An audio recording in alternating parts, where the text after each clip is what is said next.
obviously with Clubit, we're covering multiple areas of geekiness, video games, movies, and much, much more. The one area what I wanted to bring up, actually, is news that got released on Monday, which is quite sad news. I'm a big fan of wrestling, especially in the late 80s and early 90s. And unfortunately, very sad news that Jim The Anvil Neidhart passed away on Monday, and that was announced on WWE's Twitter page. If you don't know who Jim The Anvil Neidhart was, he was a reasonably big wrestler in the 80s and 90s. He teamed up with Bret the Hitman Hart to form the Hart Foundation, and they won the tag teams championship. Yeah, they won the WWE Tag Team Championships.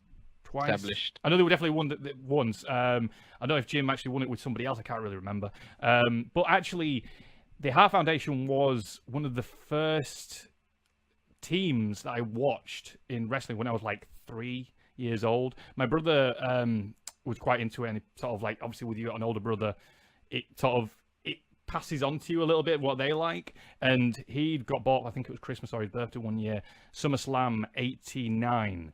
And I literally, and I've still got that VHS tape. How it's not burnt out, I have no idea, because like I didn't have access to Sky or anything when I was younger, so I just kept rewatching it over and over and over again.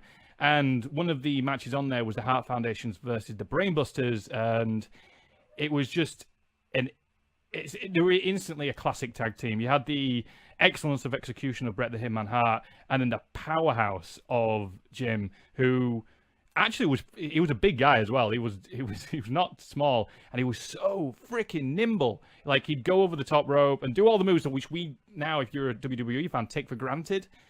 Back then, it was like he'd come over the top rope, and you'd be like, Jesus, that guy can fly. But the big fella. Yeah, and it was the perfect tag team. And sadly, obviously, they announced that he passed away at the age of 63. I wanted to bring that up because I'm a big wrestling fan. That's him there. Looked it up on his screen there.